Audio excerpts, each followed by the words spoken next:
Muy buenas noches, tengan todos ustedes. Bienvenidos una vez más a Comunidad Creativa de Educación Libre, Asociación Civil.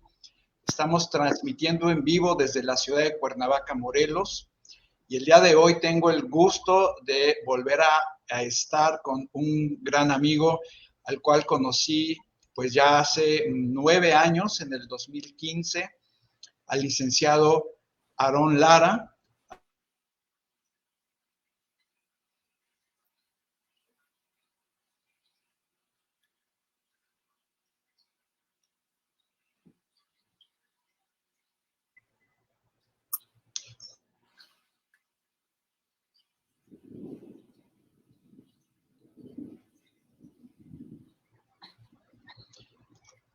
Muy bien, hermano Lara, ¿cómo está? Bienvenido a Comunidad Creativa. Muy bien, muchas gracias por la invitación, siempre es un honor y me encanta poder saludar a todas las personas que nos están acompañando este día. Bueno, pues para mí es un gusto en este día hablar de dos de los grandes temas que hemos estado pues investigando, en el cual el licenciado Aarón Lara se ha involucrado muchísimo desde hace muchos años en el tema de la educación y principalmente en el tema de la familia. Pero si me permiten, quisiera aquí hablar un poquito de Aarón Lara Sánchez. Ahí ustedes pueden conocerlo en su página de Concertación Asociación Civil. El licenciado Aarón Lara, él es periodista, fundador y director general del Centro de Cultura y Orientación Civil, Concertación Asociación Civil. Preside un esfuerzo que organiza a la sociedad civil en la red de soluciones que desde 2011 a la fecha ha constituido más de 120 asociaciones civiles en el país, en el cual Comunidad Creativa de Educación Libre hemos sido parte. Él es presidente del patronato del Premio Juárez a lo más destacado del civismo y los valores que se otorga cada 21 de marzo en la Cámara de Diputados en las categorías de gestión de gobierno, organizaciones de la sociedad civil y el mérito ciudadano, etcétera, etcétera, etcétera. El licenciado Aarón Sánchez tiene una gran trayectoria y si me permiten compartir también un segundito, que aquí la tecnología a veces nos rebasa un poquito.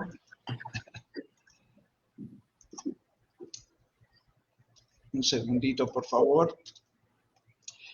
Licenciado Aarón Lara, ¿nos podría platicar un poquito como introducción sobre el trabajo que ha hecho en estos 3 grupos tan importantes de la sociedad civil: Concertación, Congreso Iberoamericano por la Vida y la Familia e Iniciativa Ciudadana?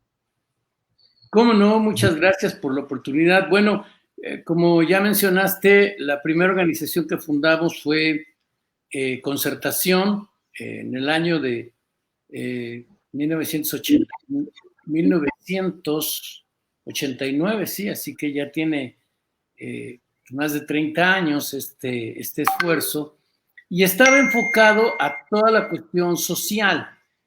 Así que ahí realizamos por lo menos 10 programas distintos y particularmente hacia la sociedad civil, pueblos, personas con discapacidad y pueblos indígenas. Entonces, realizamos la construcción de puentes, realizamos el tema de recolección de basura, organizamos siembra de árboles, organizamos, en fin, 1000 cosas, y también un trabajo muy específico para enseñar valores dentro de las escuelas públicas, que es un programa muy bonito que se llama Valores Reales Sembrando una Semilla. Finalmente, uno de los últimos programas que hicimos o que hemos hecho a través de Concertación es la capacitación de jóvenes con principios y valores para poder introducirlos en el área de la política. Así que es un panorama muy amplio lo que se puede hacer desde la sociedad civil. Pero en el año 2016 comenzó un problema muy grande en México, porque por primera vez en la historia de la nación, un presidente comenzó a impulsar ideología de género, en este caso el presidente Peña Nieto, y propuso modificar la Constitución para implementar los matrimonios igualitarios, como le llamaban, o le han dado en llamar a una figura que no tiene nada en matrimonio y tampoco que iguala derechos. Y ahí nació Iniciativa Ciudadana en 2016, y también es una gran satisfacción para mí decir que esta iniciativa dio inicio el 17 de mayo de 2016, y el 9 de noviembre, por primera vez en la historia de nuestro país, Miguel Ángel, una iniciativa presidencial fue detenida, fue votada en contra, fue rechazada por el Congreso. Eso no había pasado nunca en la historia de nuestro país hasta el año 2016. Y así nació Iniciativa Ciudadana, como un movimiento de ciudadanos que defendemos la vida, la familia y los valores, que después hemos cambiado el término de valores por libertades, porque en el 2018, cuando se cambia el régimen y entra Morena al poder, hemos sufrido una embestida brutal en contra de libertades como la libertad de expresión, el derecho de los padres a escoger la educación de sus hijos, el tema del derecho a la vida, que es fundamental, en fin, una serie de problemas que hemos enfrentado y a los que hemos venido sistemáticamente enfrentándonos, algunos con mucho éxito, otros lamentablemente pues perdiendo en los temas legislativos. Le hicimos frente a la nueva escuela mexicana, entre otras organizaciones, y nosotros logramos presentar más de 8,000 amparos ante distintos jueces, algunos a nivel estatal, otros individuales, pero hemos hecho mucho esfuerzo a través de Iniciativa Ciudadana. Y en el año 2017 también comenzamos el proyecto del Congreso Iberoamericano, y actualmente somos la única organización en América Latina que tiene 5 coaliciones que nos representan ante la Asamblea de la OEA, y hemos logrado hitos históricos a través de este gran esfuerzo que es continental, porque a través del Congreso Iberoamericano tenemos presencia en 21 países del continente. Claro que ha sido un trabajo enorme, un desgaste bárbaro, pero bendito Dios, ahora también tenemos oficinas en Estados Unidos, y hemos logrado pues motivar a la movilización, sobre todo de los grupos evangélicos en el continente, para cumplir esta tarea que sentimos como una responsabilidad y un llamado de ser luz en los momentos de mayor oscuridad. Y te quiero decir que México vive en lo más oscuro de la noche. Estamos en un momento crucial, lamentablemente muy complicado, porque además se encona por la confrontación como jamás en otro momento de nuestra historia. Casi estamos viéndonos al borde de una guerra civil. Es inaudito lo que está pasando en el país, pero que tampoco es privativo de México. Hay conflictos en muchos otros países, pero bueno, nosotros como mexicanos estamos enfrentando esta batalla. Así que a través de estas 3 organizaciones es que hemos venido articulándolo y tratando de responder a las demandas sociales que tiene nuestra nación.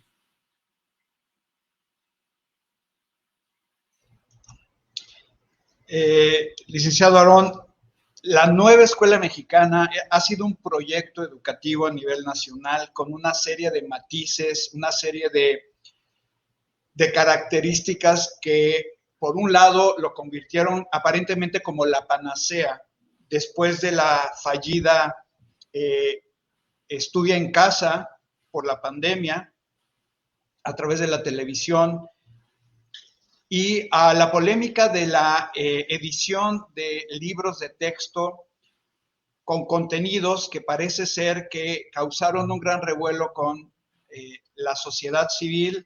Hubo, por un lado, la indignación, hubo, por otro lado, el reclamo de los grupos liberales, o los grupos de izquierda de qué era lo que tenía de malo los contenidos de la nueva escuela mexicana. Quisiera hacer una pequeña reflexión junto con una pregunta.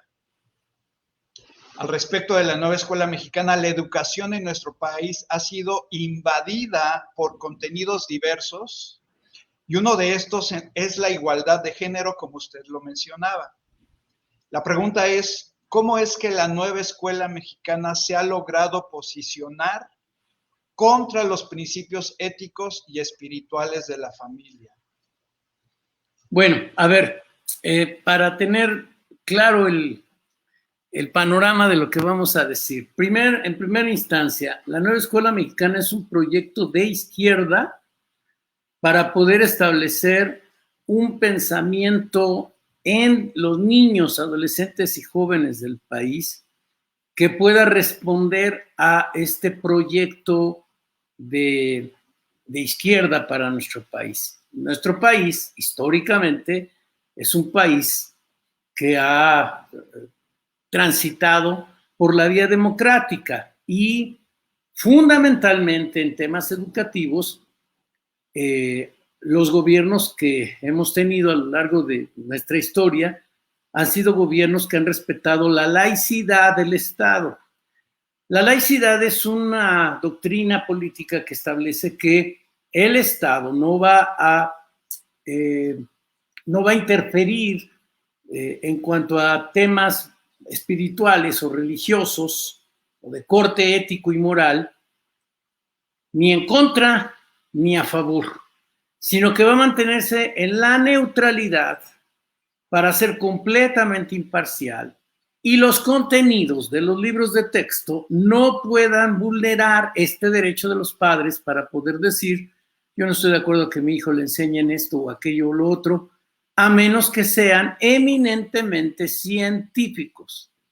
Cuando tú rompes el Estado laico para poder quitar a la ciencia y establecer un tema ideológico, estás vulnerando el Estado laico y estás cambiando, es decir, estás atacando la posición de un sector de la población, en este caso el sector mayoritario, porque en México tenemos más de 80 millones, 90 millones de creyentes en la religión que sea, pero somos gente que creemos en valores cristianos, bíblicos.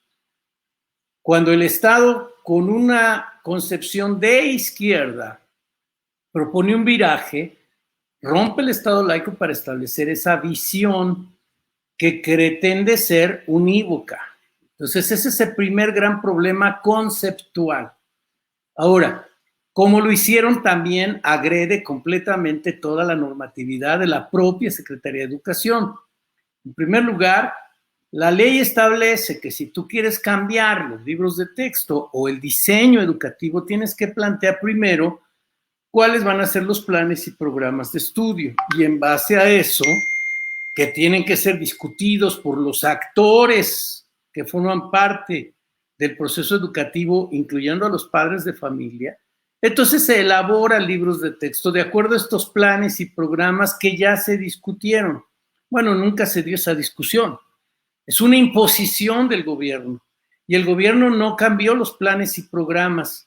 O sea, se saltó la tarea conceptual, se saltó crear un marco que pudiera establecer los criterios pedagógicos de estos libros o de esta nueva forma de enseñanza. Simplemente impusieron su cosmovisión ideológica de izquierda para llevar a cabo un proyecto político. Así que hicieron unos libros, pero cuando ya estaban los libros produciéndose, pues como sociedad civil pusimos un amparo y un juez determinó que los libros no se debían de imprimir. Había una resolución judicial que el Estado mexicano vulneró al 100%, pasó por encima de un mandato judicial. Y eso es muy grave porque no puede haber un gobierno que no respete las esferas de poder que son los contrapesos que sostienen la República. Tenemos un poder ejecutivo, un legislativo y un judicial que pueden tener distintos puntos de vista y que precisamente eso es lo que hace que haya contrapesos. En este caso, el gobierno encabezado por el presidente López Obrador no le ha interesado cumplir con la ley. Lamentablemente se ha hecho muy célebre la frase aquella que dijo en Palacio Nacional: no me vengan con el cuento de que la ley es la ley. Y entonces él ha pasado por encima de la ley. Así que el primer desacato es que los libros tenían una provisión de imprimirse y se imprimieron. Después hubo un segundo amparo en el que se decía que entonces se modificaran los planes y programas para que entonces, una vez hechos estos planes y programas, entonces se produjeran los libros. Y volvió a desacatarlo. No se hicieron esos planes y programas, sino mucho después, ya cuando faltaban creo que 2 semanas antes de empezar el ciclo escolar. Y lo hicieron, claro, sobre las rodillas y sin ningún interés realmente de hacer un cambio profundo, real, sistemático, etcétera. Bueno, finalmente producen esos libros, hacen sus planes y programas como sean, y arranca la nueva escuela mexicana frente a una avalancha de amparos, más de 8,000 amparos en todo el país, que han ido desechando a través de diversas circunstancias. Por ejemplo, en el Estado de México, la propia gobernadora Delfina, a través de su secretario de Educación, ha negociado con escuelas para que las escuelas puedan retirar los amparos y que se pueda desarrollar el programa. Ha sido una batalla terrible, tremenda. En estados como Chihuahua han mandado gente, les han pagado a personas, en fin, para armar escándalos, para exigir los libros, porque en Chihuahua los amparos impidieron la distribución de los libros, y lo mismo pasó, como digo, en el Estado de México, en Puebla, en Tabasco tenemos una prohibición de distribución de los libros, así que ha sido una batalla legal muy complicada.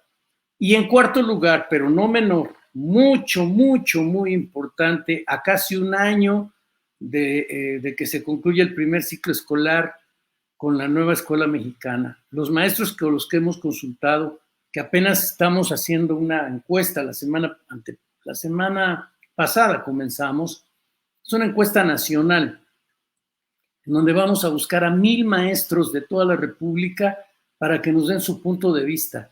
¿Qué tan bueno ha sido el cambio? ¿Realmente significativo? ¿Está ayudando a los alumnos? ¿Va a permitir que los alumnos aprendan de verdad? En fin, y bueno, los resultados que hemos tenido hasta ahora son terribles, son los dichos de los propios profesores. Déjame leerte unas notas de esta encuesta. Insisto, no está terminada, estamos trabajándola y la queremos tener lista precisamente para cuando termine el ciclo escolar. Pero nos han dicho, el problema de la nueva escuela mexicana es que los aprendizajes fundamentales en la educación son absolutamente deficientes. Otro concepto es que el modelo aísla al alumno, porque el tema que esta nueva escuela pretende es que los alumnos, niños de primaria, puedan discutir y buscar soluciones a los problemas de su entorno social. Nos han dicho que eso tal vez pudiera funcionar en lugares rurales, en zonas rurales, en pequeñas comunidades, pero en el ámbito de las ciudades es casi imposible, porque los niños no viven en barrios, no viven en un ambiente cosmopolita, y algunos no solo no viven en el vecindario, en la colonia, sino vienen de otros sitios cercanos. Entonces, realmente no pueden modular, no pueden estructurar soluciones a problemas que ellos no los pueden tener de primera mano, como podría ser un ambiente rural. Lo que a mí más me preocupa, dicho por los maestros, este nuevo sistema de enseñanza no les da herramientas matemáticas, o de comprensión de lectura, ni a los maestros ni a los alumnos. Les deja la tarea a los maestros para que a través de proyectos un maestro le enseñe a sumar, restar, multiplicar y dividir a un niño. Tú puedes revisar los libros de texto, no viene una sola página con un ejercicio, ahí lo tienes, una sola página con un ejercicio para que un niño aprenda a multiplicar. No hay una sola página. No hay una sola página para que un niño sepa, no sé, cómo se acentúa una palabra aguda. Bueno, ¿qué es una palabra aguda o esdrújula o grave? ¿Dónde se acentúa? ¿Cuál es? En fin, no hay una sola página. Y ellos pretenden, la nueva escuela mexicana, el gobierno federal, que sean los maestros los que inventen un proyecto para enseñar a los niños a escribir, a leer, a comprender su lectura, a hacer ejercicios matemáticos, a tener comprensión. No está sistematizado. Y una maestra me decía, que además la maestra es jefe de una zona, nos decía, mira, algunas escuelas de mi zona, lo que han hecho es que se juntan el último viernes de cada mes y planean entre ellos cómo lo van a hacer en los diversos grados. Y ese tema, bueno, resuelve en esa escuela, en ese plantel, resuelve el problema, pero no es uniforme para toda la zona escolar, no es uniforme para toda la ciudad, no es uniforme para todo el estado, no es uniforme para todo el país. Otra pregunta que hacíamos es, ¿qué va a ocurrir con los niños que no aprendieron y que pasan a otro grado? Y nos decía una maestra, o entre las respuestas, no va a pasar nada porque ya no va a haber evaluaciones. Como no va a haber evaluaciones con pruebas estandarizadas, los niños van a seguir pasando de grado y dentro del país no va a haber problema, pero cuando se intente comparar el conocimiento o la capacidad de nuestros niños con otros niños en otros países, bueno, la prueba PISA siempre nos pone en último lugar. Aquí de plano ya no quieren ni siquiera participar en la prueba PISA. No habría manera de poder comparar el conocimiento de los niños mexicanos con los niños de cualquier otro país. Este sistema está destinado al fracaso puro porque no cumple con las expectativas mínimas. Ahora, ¿qué es lo que tiene como esencia este programa? Está pensado para comunidades rurales, está pensado para niños indígenas, está pensado para microcosmos, está pensado no para la competencia, está pensado para que los niños puedan asumirse como voceros de un proyecto político, está pensado para que los niños puedan incluso desprenderse de las creencias familiares o que los padres puedan inculcarle. Vienen muchas historias en los libros de ¿cómo decirlo? Pues de cuentos indígenas, de donde la madre tierra y que la bruja de no sé dónde y que incluso con algunas palabras un poco complicadas para que un niño pueda entenderlas, pero además empieza a introducir temas de género. Y entonces, claro, otro de los factores fundamentales para este proyecto de izquierda es, insisto, romper la tradición familiar de la educación de nuestros principios y valores que pasan de padres a hijos. Romper este esquema de conducta moral o ética basada en una determinada posición moral o religiosa y establecer, o más bien desaparecer, las fronteras de lo corporal. Y que un niño pueda decir que es niña o que está bien si dos niños se besan o no pasa nada si tengo dos mamás o tengo dos papás. Normatizarlo, ¿sabes? Entonces, es normal, no te tienes que espantar, no te tienes que preocupar, y si tus papás te dicen no te preocupes porque tú tienes tu propio criterio y tú decides sobre ti, etcétera. Entonces, realmente sí vemos como algo que nos preocupa demasiado. Y bueno, apenas hace 2 semanas, quien es el autor de todo esto, ha dicho que el proceso para que realmente pueda tener un impacto debe durar 6 años, los 6 años de la primaria, ¿no? Entonces, ellos están apostando a tener el sexenio que viene, que vamos a escoger en 10 días, menos de 10 días, para poder darle continuidad a este proyecto. Pero es un proyecto desde nuestro punto de vista como padres de familia pero como creyentes es un proyecto perverso, es un proyecto que pervierte a los niños, que corrompe a los niños, y es un proyecto que está enfocado a destruir el núcleo familiar. Así que realmente por eso es que lo estamos enfrentando con mucho vigor, porque, insisto, es un proyecto para nosotros perverso. Así es. Licenciado Aaron, si me permite, quisiera poner este video. Claro. Es un video de una asociación en España, pero al término del video quisiera que nos diera su opinión.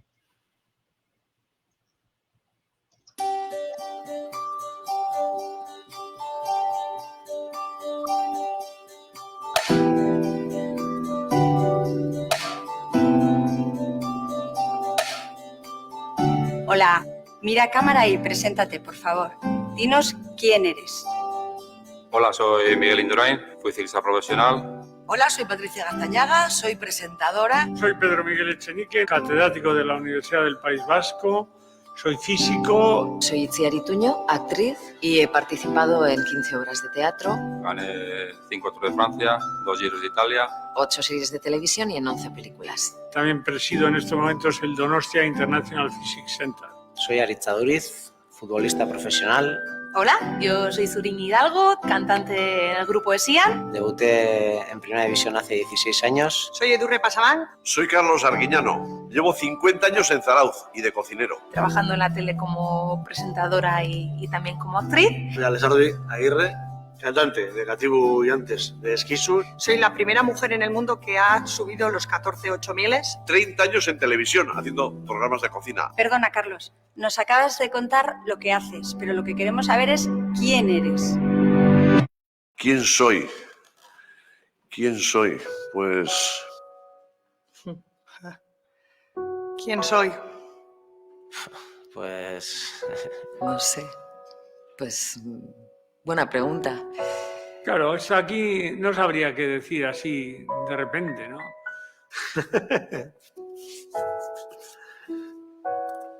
No sé qué decirte. ¿Quién eres? ¿Quién soy? A menudo cuando nos preguntan quiénes somos, respondemos qué hacemos. Porque a menudo no sabemos quiénes somos. Pero hay niñas y niños, chicas y chicos, que tienen muy claro quién son. Hola, dinos, ¿quién eres? Yo soy Nayane y soy una niña.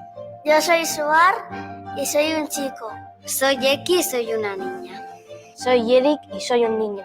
Yo soy Sofía y soy una niña. Yo soy Eki y soy una niña. Soy Kimet y soy un chico. Soy Anne y soy chica. ¿Sabías que hay niñas con pene y niños con vulva?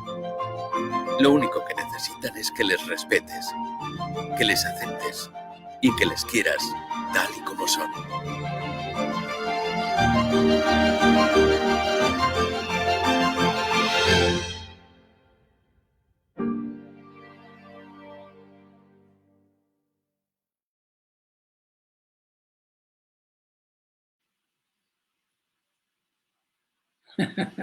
Qué interesante. Pero claro, esa es una experiencia que mucha gente pasa. A mí me han preguntado, digo, yo doy conferencias cada semana en alguna ciudad diferente, incluso cada 2 meses voy a visitar un país distinto. Y cuando me dicen, ¿cómo lo presentamos? Yo les digo siempre, preséntenme como un esposo, un padre y un emocionado abuelo de 4 nietos.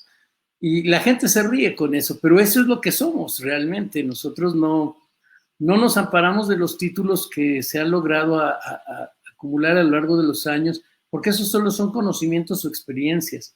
Pero tu identidad, lo que tú eres, es lo que debes de transmitir. Claro, fíjate qué interesante el tema. Cuando tú les dices a los niños y ellos te responden, soy niño. Ahora en México hay una ley que un niño puede modificar su acta de nacimiento para cambiar su identidad sexogenérica. Yo les he preguntado a los legisladores, incluso a algunos jueces, ¿qué niño está pensando en decir yo quiero cambiar mi acta de nacimiento? Realmente eso no es un tema que los niños estén siquiera pensando, imaginando, jugueteando con la idea. Eso es una cosa que hacen las personas con las que viven. No sé si nos va a dar tiempo a hablar de la familia, pero yo quiero hacer la distinción entre familias y modelos de convivencia, que son dos cosas diferentes, pero que CONAPO las confunde de una manera terrible y en nuestra sociedad están corrompiendo el sentido de familia. Pero extraordinario video, maravilloso.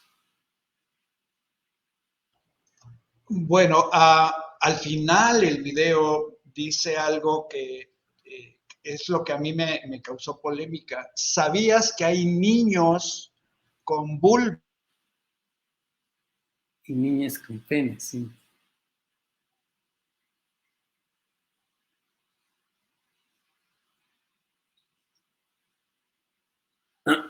Tantito. Como que se te está yendo la señal. Niñas, cuando se han identificado, cuando han pasado por este tipo de conceptos que a muchos les ha confundido la disforia de género, ahora quiero transicionar, soy un hombre atrapado en el cuerpo de una mujer, y entonces esta agrupación presidida por un hombre, donde ha fomentado y ha apoyado a las familias de que si tus hijos quieren ser del sexo opuesto al que nacieron, que haya esa libertad, que haya ese acompañamiento. Y cuando lo comparamos con los contenidos de los libros de texto, nos hace pensar que ahora los maestros, no solamente los padres de familia, sino los maestros, tienen que dar ese espacio de la libre expresión, si no se van a meter en graves problemas, como lo mencionábamos hace algunos días de esta iniciativa de ley. Si me permite, la quiero poner aquí.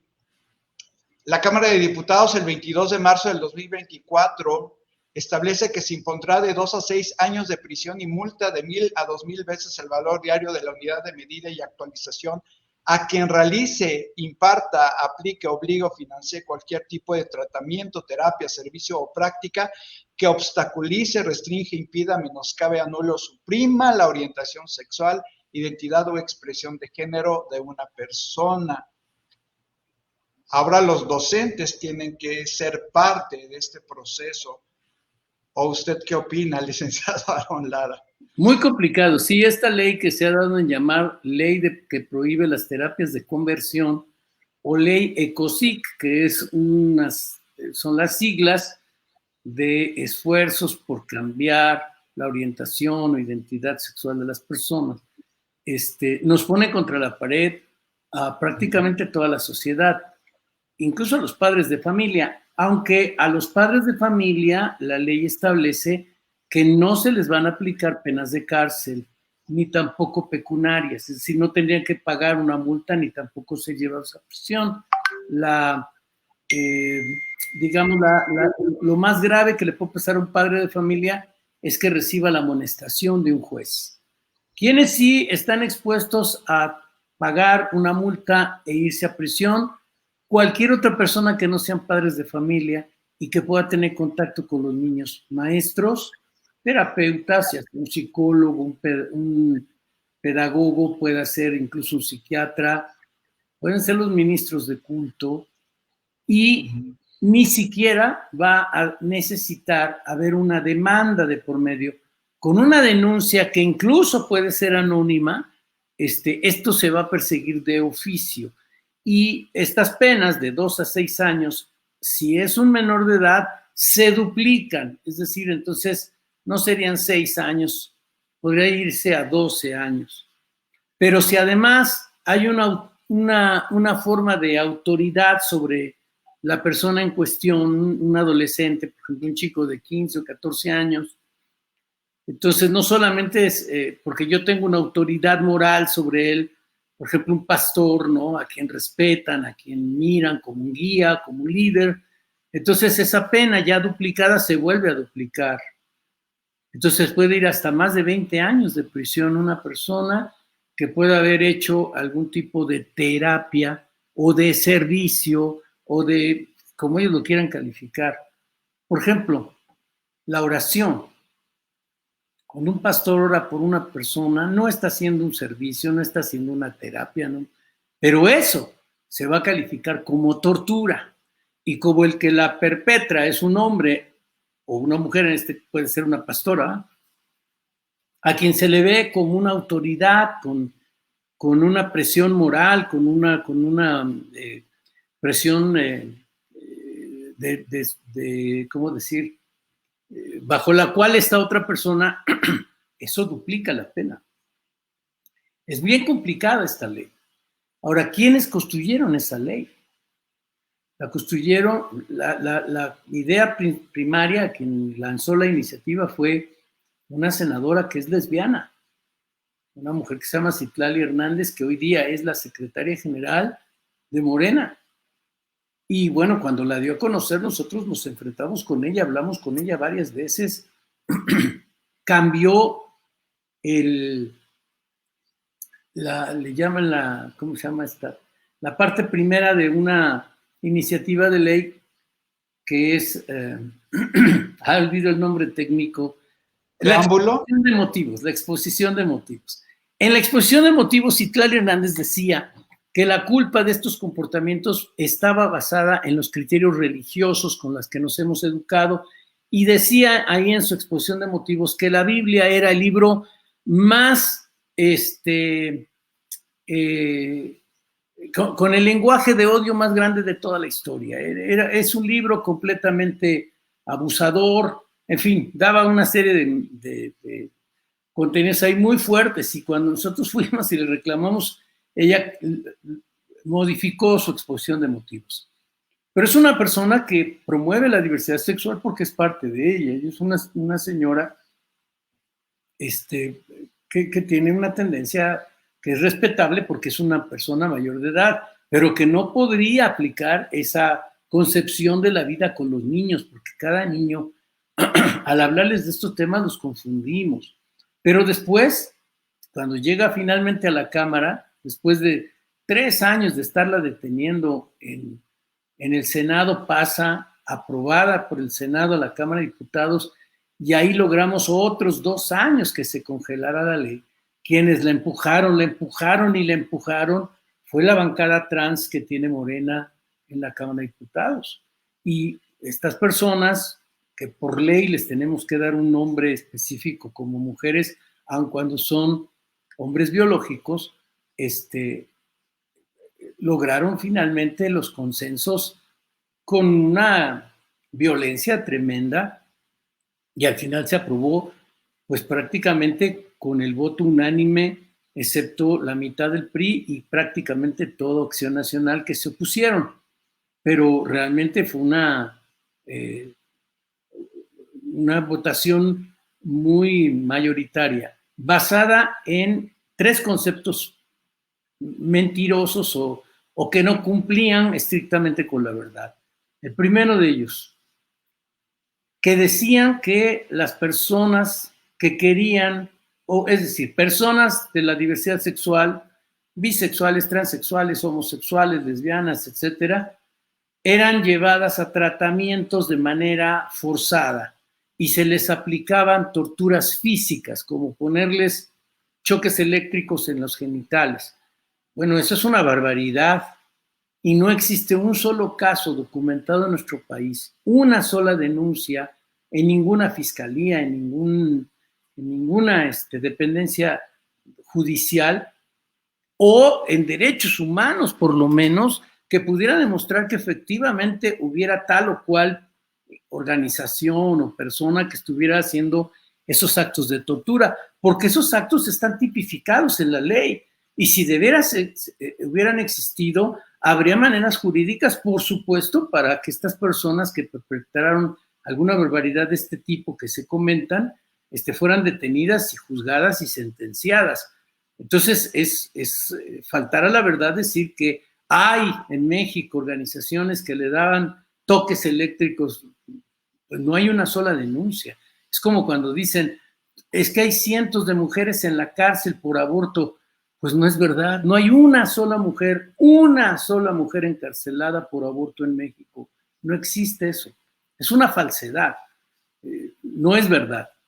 Segunda, que puedan tipificar de una manera tan amplia, porque si vuelves a poner el texto que pusiste hace un rato, vamos a ver que no te dejan una salida, ni una. Es una cuestión realmente alarmante porque dice, fíjate, quien realice, imparta, aplique, obligue o financie cualquier tipo, ahí te va, de tratamiento, terapia, servicio o práctica. Y luego ahí te vuelven a cerrar el círculo. Que obstaculice, restrinja, impida, menoscabe, anule o suprima la orientación sexual, identidad o expresión de género de una persona. Te ponen 3 alternativas en las que te bloquean completamente. Tú dices, a ver, la oración no es una terapia. Ah, pero es un servicio. Ah, bueno, espérame. A quien no le suprimió, pero menoscabó. ¿Qué es menoscabar? Es darle menos valor a una cosa. Es tan absurda la aplicación. Para mí, esto es una ley persecutoria.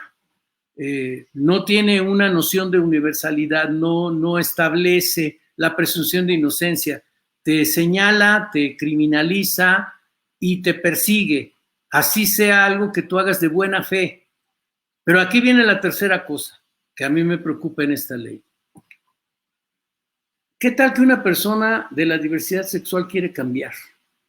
Dice, ya me harté de esta vida, ya no quiero vivir así, voy a buscar quien me ayude a volver a mi heterosexualidad. Hombre o mujer, lo que sea. Y busca ayuda con un psiquiatra o busca ayuda con un ministro de culto. Pide que le ayuden, que lo restauren. Pero algún amigo de él o de ella, algún amigo de esta persona dice, no, yo no estoy de acuerdo que te traten así, que estés sufriendo, hace una denuncia a una de estas personas que de buena fe está tratando de servirle, de ayudarle, de sacarla de su situación de disforia. Realmente es una ley perversa, una ley que, como digo, en primer lugar está basada en mentiras, una ley que criminaliza, que es persecutoria, y una ley que cierra el espacio a las propias personas que puedan tener una situación de disforia y que quieran cambiar su estilo de vida. Ya no les permiten. Es decir, es una trampa. Sí puedes entrar, pero no puedes salir. Si entras a ese círculo, ya no habrá manera de que dejes de serlo. Realmente es muy complejo. Nosotros estamos estudiando mucho el caso. Tenemos ya un primer borrador de cómo amparar o cómo proteger a personas que puedan verse involucradas o inmiscuidas en un tema de esta naturaleza. Realmente no hemos concluido el estudio porque aún no se ha publicado en el Diario Oficial de la Federación. A lo mejor lo harán después de las elecciones, a lo mejor lo harán con el nuevo régimen, a lo mejor lo harán cuando empiece la próxima legislatura. No sé cuándo va a ocurrir, pero por lo pronto no se ha publicado, a pesar de que ya se aprobó en senadores, en diputados y ya se envió al Ejecutivo para su publicación. Estamos esperando la redacción final para que entonces podamos lanzar esta herramienta que pueda darles algún tipo de protección a quienes puedan ser acusados de esta barbaridad, pero es una de tantas de las leyes que ha hecho este régimen completamente en contra de la ciudadanía. Nos preguntan si se pudiera echar para atrás en algún momento. Bueno, ¿está explicando algo al respecto? Sí, claro, pero por supuesto. ¿Cómo se puede cambiar esto? Presentando una nueva iniciativa. ¿Pero qué se necesita para eso? Primero tener si no la mayoría, sí tener una representación en la Cámara de Diputados o de Senadores, donde pueda haber pues, grupos que puedan estar presentando una iniciativa contraria, y esto por supuesto se puede revertir. Es un tema legislativo, así que hay muchas cosas, por ejemplo, hablando, como decía hace rato, de los matrimonios entre personas del mismo sexo, pues en muchos estados eso se puede revertir, porque no pasó por el legislativo y es una decisión que tiene que ser legislativa, entonces se puede debatir. Fue por decreto, fue por mandato de la Corte, en fin, hay muchas de estas iniciativas de ley que se han hecho de una manera verdaderamente fuera de toda norma jurídica o sin seguir el debido proceso. Y el debido proceso puede anular cualquiera de estas situaciones. Sí se puede hacer, hay que trabajar. Y hay que votar con inteligencia para poder tener legisladores que nos ayuden a enfrentar estas barbaridades. Y también la segunda pregunta que nos hacen, obviamente estamos expuestos a otro tipo de leyes similares. Claro, sí. A ver, la bancada de Morena ha establecido dos nuevos conceptos que por supuesto tampoco son originales de ellos, lo toman de los organismos multilaterales, pero están hablando de una ola de legislación progresista, le dicen ellos, ¿no? Entonces, cuando tú usas ese término, se oye bonito, es una de estas palabras talismán. ¿Quién no quiere progresar? Por supuesto, uno quisiera que cuando uno dice, nuestro proyecto es un proyecto progresista, bueno, pues suena bien, yo me subo al progreso. Pero en realidad no es progresista lo que están planteando. Por eso el concepto de conservadores ahora ha cobrado un matiz de malos. Los malos son los conservadores, los buenos son los progresistas. A ver, están distorsionando el sentido de las palabras, pero sobre todo están distorsionando el sentido de lo que es ético y de lo que no es. Yo creo que estos temas tienen que partir en la base de muy sucinta, muy clarita, muy sencilla de comprender. Con los niños no. Es una decisión de adultos. Si tú, después de cumplir tu mayoría de edad, decides vivir como quieras, con quien quieras, de la manera que quieras, es muy respetable porque tú ya eres libre de tomar tus determinaciones. Un menor de edad no, porque no tiene la capacidad de comprensión, no ha experimentado a través de la vida lo que está bien y lo que está mal. Puede haber escuchado consejos de sus padres o la enseñanza de quienes tienen fe, etcétera, pero otra cosa es tener la vivencia experimental de tomar una decisión sobre el rumbo de sus vidas. Y los jovencitos, los adolescentes cometen muchos errores muy fácilmente, por eso es que son muy manuables, son muy fáciles de inducir a que cometan cosas de las que luego se van a arrepentir, porque es normal, porque es una etapa en la que los niños tienen que estar protegidos. Con los niños no. Es una decisión de adultos. Eso debiera ser el primer parámetro.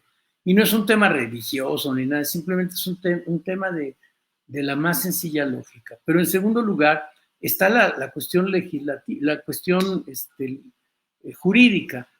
Los tratados internacionales establecen que la formación de los hijos, la protección de los hijos, la educación de los hijos, etcétera, reside en los padres, son los padres. Los tratados que tratan sobre niños, niñas y adolescentes, sus derechos, también sus responsabilidades, todo está enmarcado ahí, precisamente para que los padres puedan enseñar a sus hijos de acuerdo al desarrollo de su comprensión. Un niño de 6 años no va a entender igual que uno de 12, y uno de 12 no va a entender igual que un chico de 16 o de 20 años. Comprendemos las cosas de acuerdo a nuestro desarrollo. Entonces hay un tema jurídico ahí de por medio que se están saltando, porque como decía hace rato, un niño de 7, 10 o 12 años no va a estar pensando y diciéndole a su papá, papá, llévame con un juez, quiero cambiar. No lo va a hacer. Un niño va a decir, llévame a Six Flags o llévame a... No, lo que ellos van a querer es otra cosa, no están pensando en eso. Pero niños que viven con parejas lésbicas o con parejas homosexuales, pues claro que son los padres los que los están induciendo y programando y empujando. esa es la gran problemática que tenemos en nuestro país, y eso no es progresismo, eso no es progresismo. Pero hay otra palabra parecida, es la progresividad. Y en la progresividad de la ley, si ya se estableció un parámetro, por ejemplo ahora por las leyes contra las terapias de conversión, la progresividad es que le van a poner, como dice una de las candidatas, un segundo piso a eso, y después otro, y así va escalando, no porque son progresistas, sino por la progresividad de la ley. Y en ese sentido yo les digo a quienes nos escuchan, en México tenemos un problema enorme con este régimen, que no ha hecho un sistema legislativo de progresión, sino de regresión. Nos han arrebatado derechos que ya estaban en nuestra ley, garantías constitucionales, para imponernos nuevos derechos a un grupo de personas que se vuelve el común denominador para toda la sociedad. Por ejemplo, el tema de los discursos de odio. Entonces, si usted expresa su opinión y le dice a una persona que usted ve que es un hombre, aunque esté vestido de mujer, lo identifica y dice, es un varón, le pasó al presidente de la República. Se encontró en un lugar con un diputado de estos que estábamos mencionando, que son trans, y entonces me saludó un hombre vestido de mujer. Bueno, esas mismas palabras del presidente que no tuvieron consecuencias jurídicas, las dijo un diputado a esa misma persona y lo llevó a juicio, y el Tribunal Electoral Superior de la Federación lo condenó. Y este diputado tenía fuero constitucional. Sus dichos no pueden ser restringidos. Precisamente el fuero se construyó para que un diputado pueda decir lo que quiera decir y no tenga consecuencias jurídicas, basados en esa terrible experiencia que se vivió cuando el dictador Victoriano Huerta mandó asesinar a varios diputados, entre ellos a don Belisario Domínguez, a quien le cortaron la lengua por atreverse a decir cosas en contra del régimen. Para eso es el fuero, para que los diputados puedan decirle señor a un señor, aunque este señor diga que no es señor y quiera pasar por una señora, es un señor. Y si un diputado le dice a otro, usted es un señor, pues debería de respetarse esa libertad de expresión.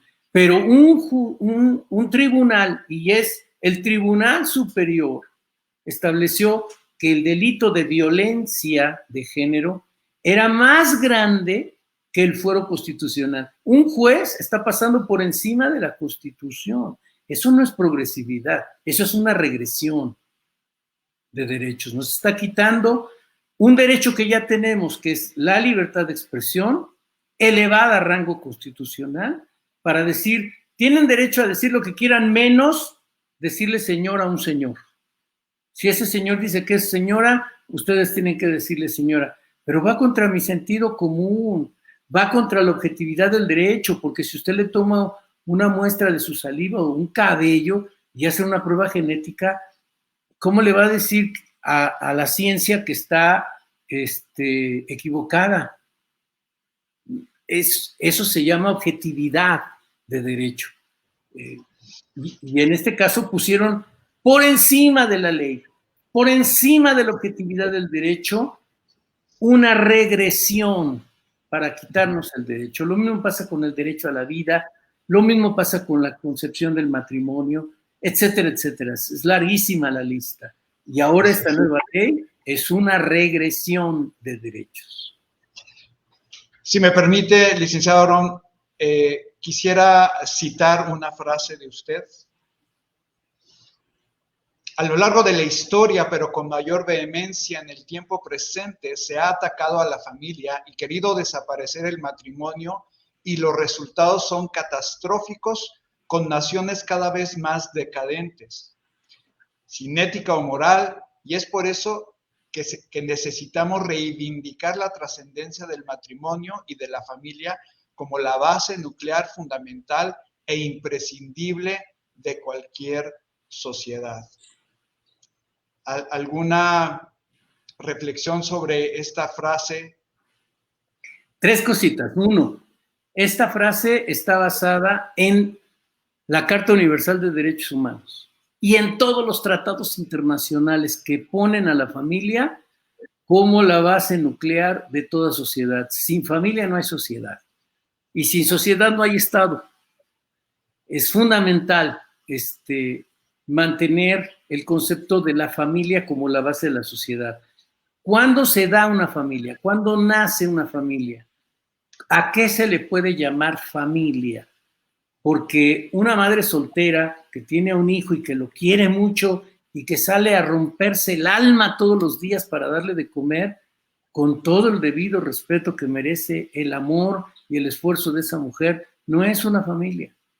Es una familia disfuncional, porque una familia está compuesta por un padre, por una madre y por sus hijos. Eso es lo que nos enseña la naturaleza. Yo les digo esto en mis conferencias. No existe ninguna civilización en el mundo, en toda la historia de la humanidad. No existe una cultura en toda la historia de la humanidad que pueda decir, nosotros inventamos el concepto de familia. No, esto es algo que se dio de manera natural y, si me permites decirlo, es un formato creacional. Es un diseño que escapa a la naturaleza humana. Es una creación, más allá de nuestra concepción. Es como cuando hablamos de las leyes de la gravedad. Hay millones de estrellas en el mundo, en el universo. Miles de millones de estrellas que tienen sus propios, ¿cómo se dice? Sus propios sistemas de gravitación. Y a lo largo de los miles de años de existencia del universo jamás ha chocado uno contra otro. Eso no es algo que pueda ocurrir de manera casual. Eso es por una mente creadora superior que puede establecer eso. Lo mismo es con el matrimonio. El concepto, el diseño de que un hombre pueda engendrar a una mujer y esa mujer pueda dar a luz a un niño no es algo que la ciencia, no es algo que el derecho, no es algo que una cultura pueda haber creado. Eso es algo superior, está más allá de nosotros. Este modelo, fundado por un hombre, una mujer y los hijos, es lo que da el sentido a una familia. A lo mejor la mamá deja al niño con sus abuelitos y los abuelos lo van a amar con todas sus fuerzas. Y qué lindo que pueda haber familias que sobrevivieron con un padre, es decir, sin un padre y sin una madre, pero con el amor, con el cariño de un abuelo, de los abuelos. Pero no es una familia, es disfuncional. Por eso es que cuando CONAPO dice que no importa cómo cómo se haya formado la familia, yo digo, perdón, ¿de qué estamos hablando? La CONAPO, como tú sabes, es el Consejo Nacional de Población. Ellos son los que diseñan los modelos en los cuales la familia debe de fortalecerse precisamente para fortalecer a la sociedad. Pero CONAPO define la diversidad familiar, hace referencia a las numerosas realidades que pueden existir. Otra vez, a las numerosas realidades que puedan existir bajo el concepto de familia. Quiere decir que no hace falta un matrimonio cis heterosexual. ¿De dónde sacaron esa palabra? Cis heterosexual, y tener hijes, así lo dice textualmente la CONAPO, hijes, no dice hijos, no dice hijas. Ahora usa el concepto de una palabra que no existe en el español, hijes. Entonces dice, quiere decir que no hace falta un matrimonio cis heterosexual y tener hijes para poder considerarse familia. Es lo que te decía hace rato de la nueva escuela mexicana. Están desapareciendo los conceptos corporales. No hace falta que seas hombre y mujer. Pueden ser dos mujeres, y por eso quieren ahora, en esta nueva legislatura, legislar sobre los vientres subrogados. Alquilar a una persona para que puedan tener hijos. Bueno, ya no son hijos, ahora son hijes, porque a lo mejor no es niño ni es niña, puede ser no binario. ¿Qué es eso? Es absurdo, es fuera de la lógica, es fuera de la ciencia. Y eso lo dice el gobierno mexicano. No es menor, esto lo dice el gobierno mexicano a través de la institución que protege a la familia, la CONAPO. Y hay una noticia muy grave que voy a dar a conocer el lunes, de un dato que publicó INEGI esta semana que estamos, estoy analizando el documento y lo vamos a publicar, pero es terrible lo que están diciendo. La tasa de nacimientos, la tasa de natalidad, se redujo en México ahora a 1.6% de reposición poblacional. Quiere decir, querido Miguel Ángel y amigos que nos escuchan, que México ya entró en la zona oscura de reposición generacional. Si no modificamos eso, en 50 años ya no vamos a existir los mexicanos. Es algo gravísimo. Por este concepto equivocado de comparar a una familia con cualquier realidad, dice que una mujer fue violada o que una niña tuvo un bebé y que como no lo pudo educar, se lo dio a sus tíos o se lo dio a los abuelos o lo entregó con otra persona o que lo criaron los vecinos. Esas son realidades lamentables, terribles, que vivimos cada día más en nuestro México porque no se está protegiendo a la familia. Pero esos modelos de convivencia no son familia. No pueden recibir ese título, no lo son. Y hacer políticas públicas basadas en una mentira, estamos creando entonces políticas de ciencia ficción.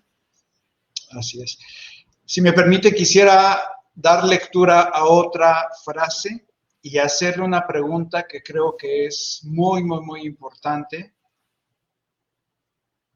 Dice, la Iglesia puede hacer tanto, pero se ha atrevido a tan poco. Hemos tenido miedo para aplicar las verdades bíblicas a los conflictos sociales y por eso es que hoy estamos en lo más oscuro de la noche, como mencionaba al principio de esta charla. Asumamos nuestra vocación de ser la voz, la luz, la sal que se requiere. La pregunta que surge con esta frase y la inquietud que tenemos en lo personal, mi esposa y su servidor, ¿está la Iglesia Evangélica consciente de la importancia de salir a votar en las próximas elecciones? No, penosamente no. No. La Iglesia Cristiana Evangélica está en una situación muy complicada. Ha caído en el sofisma de considerar un sector, ¿verdad? No digo que toda la Iglesia, pero un sector de la Iglesia ha caído en el sofisma de considerar que lo que diga el presidente es cierto aunque sea falso. Es algo verdaderamente dramático. El señor presidente puede decir, estamos requete bien y el país está en paz. Pero la realidad lo desmiente de una manera impresionante. No es cierto, no estamos bien y el país no está en paz. Quien pueda apoyar una posición del señor presidente en esa forma, se miente a sí mismo. Es absurdo que podamos decir que el presidente tiene una aprobación arriba del 50% cuando tenemos un país devastado. Hablamos de educación hace rato, pero si hablamos de salud, ¡wow! Dios tenga misericordia. Si hablamos de seguridad, es el peor momento de nuestra historia como país. De nuestra historia como país hay más de 180,000 asesinados en esta nación, casi 188,000 o 189,000. Es escalofriante, es escalofriante. Ni en la guerra de la revolución murió tanta gente. Es verdaderamente dramático. En fin, yo le dije, en uno de estos debates que hemos tenido estos días, le dije a un pastor que planteaba eso, de que si lo dice el presidente, yo le creo al presidente y no le creo a nadie más. Yo le dije, mira, me recordaste un filósofo que dijo, no es mentira si tú crees que es verdad. O sea, si tú crees que eso es cierto, entonces todos los demás somos mentirosos, pero la realidad no se puede desmentir. Puedes ignorar la realidad, pero después no vas a poder ignorar las consecuencias de haber ignorado la realidad. ¿Sí me explico? Tú puedes decir, no es cierto, pero cuando veas el montón de muertos, no vas a poder ignorarlos. Vas a tener que aceptar las consecuencias de haber ignorado la realidad. Hay otro sector que dice, es que no hay por quién votar. Bueno, no, sí hay por quién votar. El problema es que tú quieres que el candidato sea perfecto o que sea de acuerdo a tus parámetros éticos o morales. A ver, no tenemos un candidato cristiano que vaya ni por la presidencia ni por una gubernatura. Hay algunos que están yendo por diputaciones o yo qué sé, pero el tema es de que la iglesia podría colocar a un candidato a la presidencia, yo creo que tendría la capacidad, claro, pero no se atreve. La iglesia ve a la política como algo corrupto y corruptor. Dice otro filósofo, decía, algo que tocas, te toca. Sí, es imposible. Si tú te metes a la política, te vuelves corrupto. No, no es cierto. La política no es corrupta, sino que los políticos son los corruptos. La política en sí misma no lo es. A mí me encanta una frase que dijo un filósofo español. A la política la destruyen los políticos. El problema real es de que se necesita gente honorable, gente con principios, gente con valores. El problema es que nosotros como iglesia debiéramos estar formando ese tipo de personas, pero aunque hoy somos más, es decir, numéricamente hablando, tenemos una influencia mínima y cada vez mínima, cada vez más mínima. Entonces el problema es que si queremos enfrentar este tipo de desafíos, pues tenemos que hacerlo con las herramientas que tenemos en nuestras escuelas bíblicas, en nuestras escuelas dominicales, en nuestros servicios. ¿Sabes qué atención se le da a nuestros niños? Es casi nula. Debiéramos de tener, yo lo propuse el año pasado, saquemos a 1 millón de niños del sistema escolar mexicano y que nuestras iglesias se conviertan en escuelas. Como 4 o 5 pastores me dijeron, a ver, ¿cómo lo haríamos? Pero los demás ya no le entraron. Y claro que hay costos que pagar. Ah, sí, también. Ese es otro tema, la cuestión del dinero. En la política el dinero es terrible. Y cuando un político le dice a la gente, te voy a dar dinero, ¿por qué? Pues porque te lo quiero dar. Porque tienes 65 años, te voy a dar dinero. Aunque no lo necesites, pero ahí te va el dinero. Lo que está haciendo es comprar voluntades, no está ayudando a la población. Este gobierno ha gastado más dinero público en pensiones o en apoyos en obra social, o no en obra social, sino en fin, para apoyar a la población, como ningún otro en la historia, Y la pobreza no disminuyó, Siguen habiendo 9 millones de personas en pobreza extrema, que si ese dinero se repartiera entre esos 9 millones, no habría pobres en este país. No, el dinero que se reparte en ayuda social no es para ayudar a la gente, es para comprar su conciencia. Y por eso es que la gente está dispuesta a no ver la realidad porque le están dando dinero. Qué triste es eso. Pero la obra social no se hace así, no se hace repartiendo dinero. Ningún país se vuelve rico o puede enriquecer a su población tirando el dinero, ¿no? Hay que hacerlo de una manera racional. En fin, podríamos hablar de eso mucho. Yo le iba a comentar que fuéramos cerrando esta charla, pero todavía nos mandan 2 preguntas.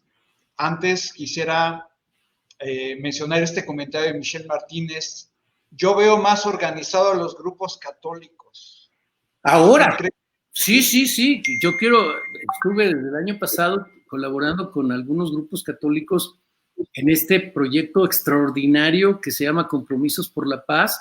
Participamos, no sé ahorita, pero creo que 1,700 organizaciones civiles en un documento, primero que diagnosticaba la situación de la cuestión de inseguridad en el país y que propone soluciones. Bueno, lo firmaron los 3 candidatos a la presidencia, solo que la señora Sheinbaum lo firmó bajo protesta porque no estaba de acuerdo con el diagnóstico, pero es otra vez, es no querer ver la realidad. La Iglesia Católica se ha levantado de una manera que a mí me sorprende, pero que por supuesto me parece extraordinario. Eso podría estar haciendo la Iglesia Evangélica y no lo está haciendo. El día de este próximo domingo, en todos los templos católicos se va a dar una hojita, un documento para todos los fieles católicos que vayan a misa. Se les va a dar una hojita, no para decirles por quién votar, porque tampoco se trata de inducir el voto, pero sí de explicar, como lo que nosotros hicimos esta semana, ni un voto a X partido por esto, por esto y por esto y por esto. La campaña era: ningún cristiano congruente con su fe podría votar por Morena. El primero, el del lunes, fue porque es antiderechos, antivalores y anticristiano. Y dábamos las razones. Y bueno, la publicidad ha llegado a muchísimos centros. Hoy nada menos un periodista hizo una entrevista con un líder evangélico preguntándole su posición. Pero ese es el tema. Insisto, podemos hacer tanto, pero nos atrevemos a tan poco. Pero hoy la Iglesia Católica está organizándose de una manera excepcional y yo creo que va a ser muy importante en la decisión de la elección del 2 de junio. Okay. Le manda saludos Sabdiel Torres Virriel y le da las buenas noches. La pregunta para usted, ¿por quién votar para contribuir a cambiar esta agenda perversa? Bueno, ya mencioné hace rato, desde mi punto de vista, como iniciativa ciudadana, hemos tomado la decisión de no darle ni un voto a los candidatos de Morena. Y no quiero decir que todos los candidatos de Morena tengan esta agenda. Puede haber incluso algunos candidatos cristianos que están en Morena y están ahí porque ningún otro partido les abrió las puertas o por su propia convicción, etcétera. Pero el problema es de que Morena ha sido un partido que se ha distinguido porque es antidemocrático, porque tiene un proyecto totalitario, dictatorial, que arrebata garantías y derechos constitucionales, y el documento que hoy circuló, que hoy pusimos a circular, es que es un partido que estructural y oficialmente promueve el culto a la santería, al chamanismo y al satanismo, y con eso, perdón, yo digo, ningún cristiano congruente con su fe podría votar por una agenda así. El problema es que mucha gente, cuando tocamos esos temas, se enoja muchísimo y defiende al presidente, y no es un tema contra el presidente, es un problema estructural, es un programa que tienen estructuralmente. Morena es el partido con el mayor número de agnósticos o de no creyentes, de ateos confesos. O sea, la doctora Sheinbaum es una atea, ella lo ha dicho, ella no profesa ninguna religión, y por eso es que cuando uno la ve en ambientes religiosos, uno dice, a ver, ya no la entendí, si no es religiosa, si no cree en Dios, es muy complicado. Yo no le voy a decir por quién votar, porque tampoco se trata así de decir por quién, porque el voto es libre y es secreto. Pero nuestra posición es que los candidatos de Morena de ninguna manera contribuirían a cambiar esto. Al contrario, si usted vota por las candidaturas de Morena, esto va a crecer. Ya no solo es un tema moral, ético, de valores, no, es un tema de democracia. Morena ha insistido en demoler los poderes y ha logrado cooptar algunos, como la Suprema Corte de Justicia, como el INE, como el Tribunal el Superior Electoral de la Federación, etcétera, como la Cámara de Diputados y de Senadores. O sea, ahí, perdón, si antes nos quejábamos en los tiempos del PRI en que los diputados eran levantadedos, los diputados y senadores actuales obedecen a Morena sin cambiarle una coma a lo que diga el presidente, aunque lo que proponga es anticonstitucional. Yo creo, por supuesto, que votar por Morena es votar por la cancelación de sus derechos. Hay que luchar por conservar los derechos aunque nos llamen conservadores, aunque eso sea ahora peyorativo, aunque pueda significar que nos vean como bichos raros, yo sí quiero conservar mis derechos. Y los quiero conservar no solo para mí, los quiero conservar para mis nietos. Yo sí quiero que mis nietos puedan vivir en un país donde se les garantice el libre tránsito y que no tengan que estarse como este niño de Paraíso en Tabasco. Qué cosa tan espantosa. El niño gritaba, no me quiero morir. Ese es el grito de los niños de México. Los niños no se quieren morir. Los adultos no nos queremos morir. No nos queremos morir porque no haya medicamentos en los hospitales. No nos queremos morir por las espantosas políticas de salud pública.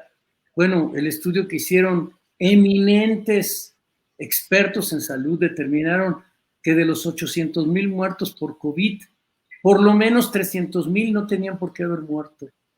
Pero las malas políticas que se implementaron con este gobierno, este es el tema, porque cuando el gobierno se le dicen estas cosas, dicen, es que los neoliberales, es que Salinas o yo qué sé. No estamos hablando de lo que pasó hace 20 años. Eso está pasando ahora, aquí, en este momento. Ustedes son los responsables y ustedes como responsables tienen que respondernos, tienen que decirnos por qué está pasando estas desgracias de nuestro país. Soy conservador, sí, quiero conservar mis derechos. Soy conservador, sí, quiero conservar mi libertad. No votaré por Morena. Al respecto nos hacen esta pregunta, ¿está en peligro la libertad religiosa si gana Morena? Absolutamente, sí.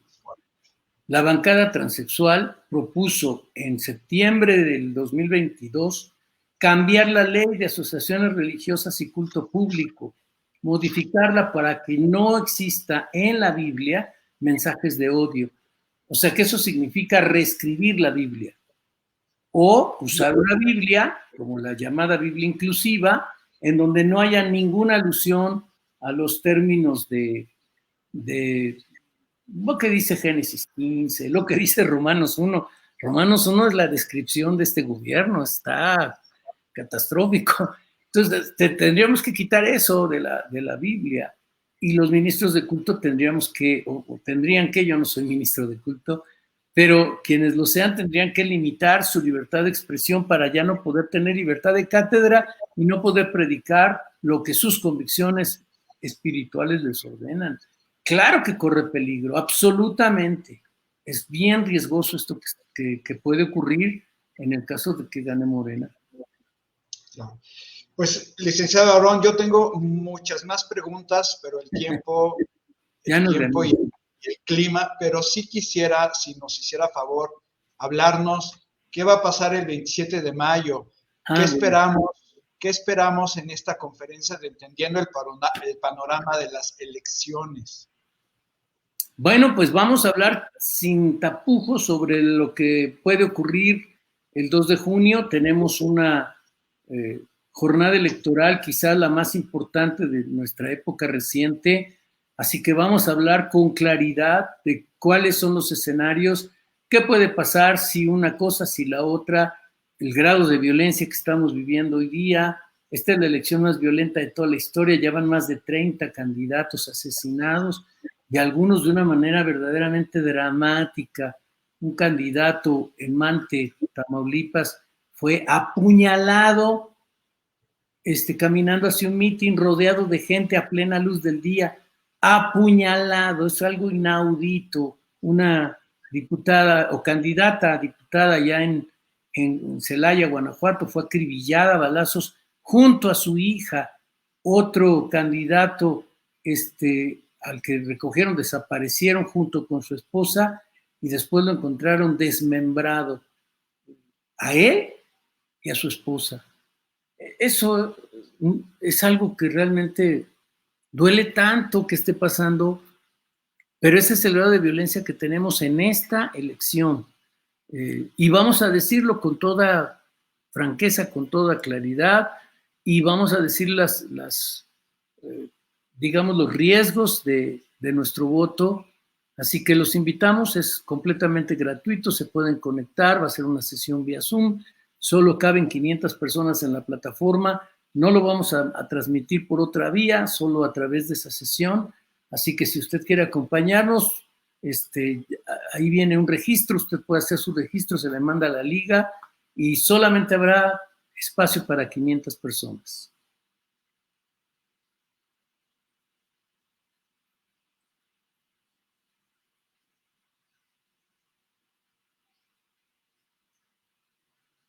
Sí.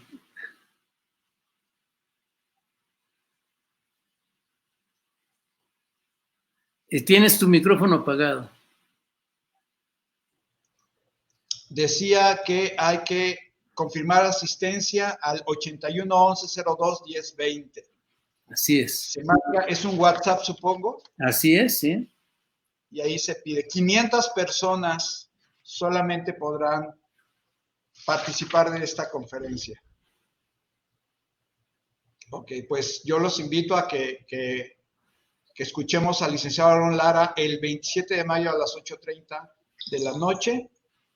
Y, licenciado, pues muchísimas gracias por la oportunidad de volver a conversar a un año de la nueva escuela mexicana. Precisamente por estas fechas me recuerdo haber estado platicando.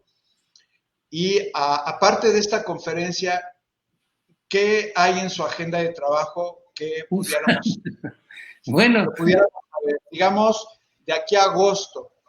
Sí, a ver, terminando la elección, vamos a dejar aquí una semana para ver qué va a ocurrir, si van a haber recursos jurídicos que hacerse o no, en fin, vamos a esperar una semana y después voy a salir a una gira a Estados Unidos, a Kentucky, a Los Ángeles, y luego regreso porque a fines del mes de junio vamos a tener la asamblea de la OEA, así que voy a estar en Asunción, Paraguay, desde el lunes 23 creo que es, sí, lunes 23, y toda esa semana estaremos en la OEA, vamos a entregar ahí la Carta de la Juventud Provida de Iberoamérica, que es un trabajo que nos costó 2 años de trabajo, pero extraordinario documento que se presentó en Bolivia, y ahora vamos a entregar en el seno de la OEA, y le vamos a entregar una copia a cada embajador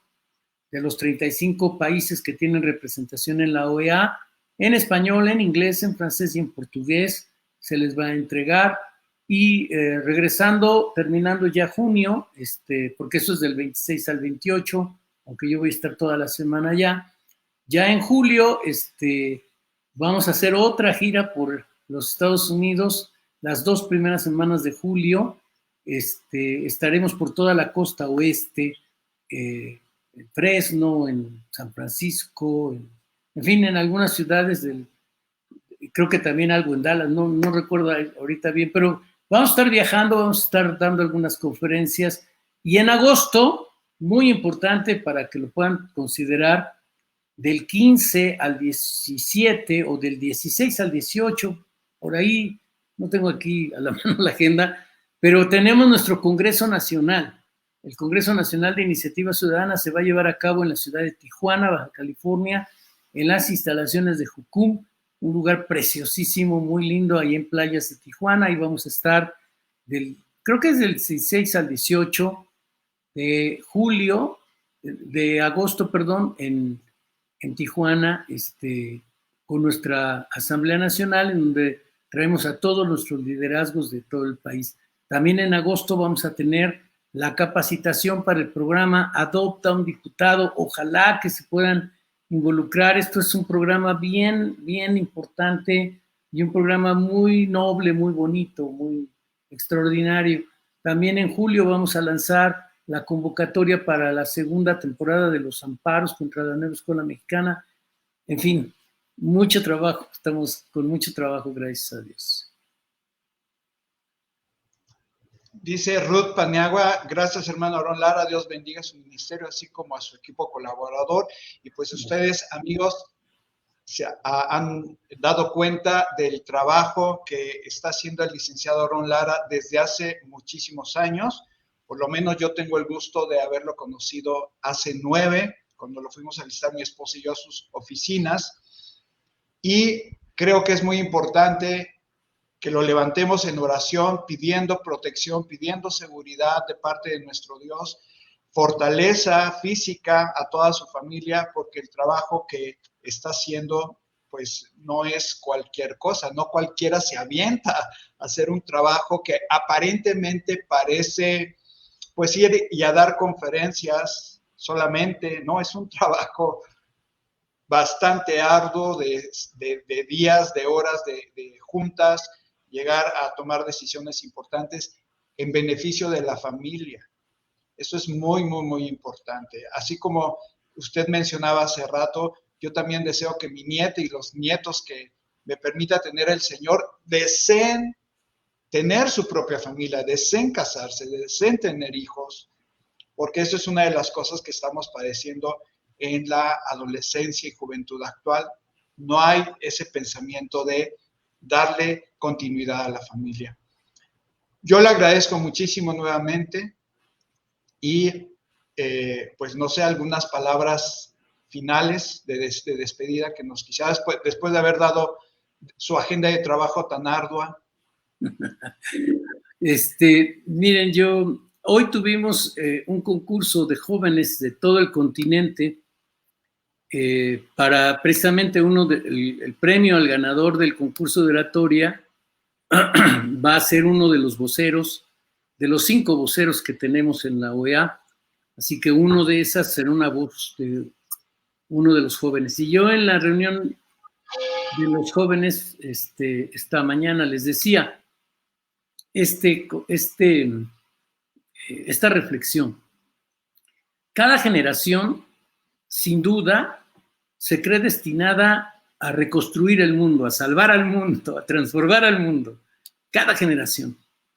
Sin embargo, la mía, yo soy baby boomers, estamos conscientes de que no lo vamos a lograr.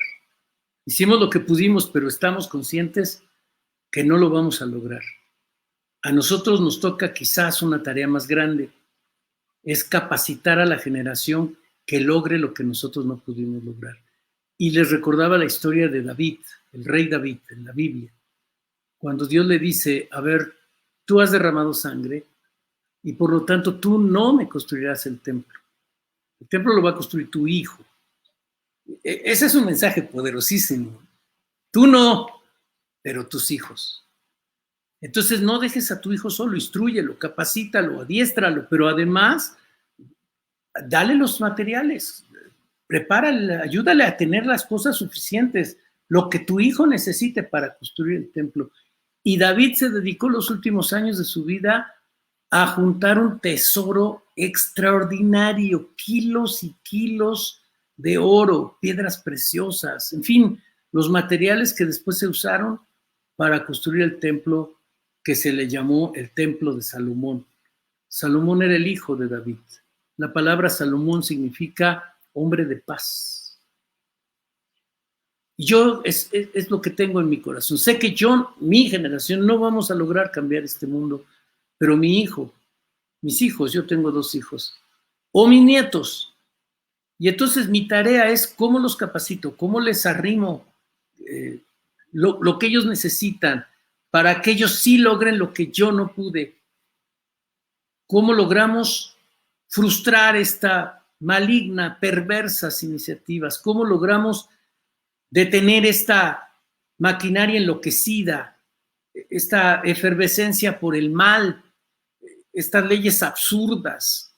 Bueno, démosles a nuestros hijos las capacidades, démosles el apoyo, démosles la instrucción, démosles los valores, démosles la energía que ellos puedan usar y démosles las herramientas. Juntémosles oro, juntémosles tesoros, juntémosles piedras preciosas. Hagamos que nuestros hijos no solamente estén capacitados, sino tengan las herramientas para que no sea una generación de mediocres, para que no sea una generación subyugada, para que no sea una generación derrotada como es la nuestra, sino que sea una generación de transformación, una generación de esperanza. Que Dios nos ayude. Muchísimas gracias, licenciado Aaron Lara, por estas palabras que retan. No son únicamente momentáneas. Se ve la pasión y el fuego que Dios pone por cuando a un hombre como usted le ha dicho, por ahí es donde tienes que ir y tienes que trabajar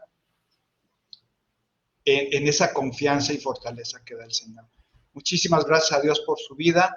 Muchísimas gracias, amigos, por habernos acompañado una vez más en esta transmisión. Si gustan acompañarnos a la siguiente, el próximo martes a las 6 de la tarde, por aquí nos vemos. Gracias esto es todo por el día de hoy. Que Dios les bendiga. Muy buenas noches. Buenas noches.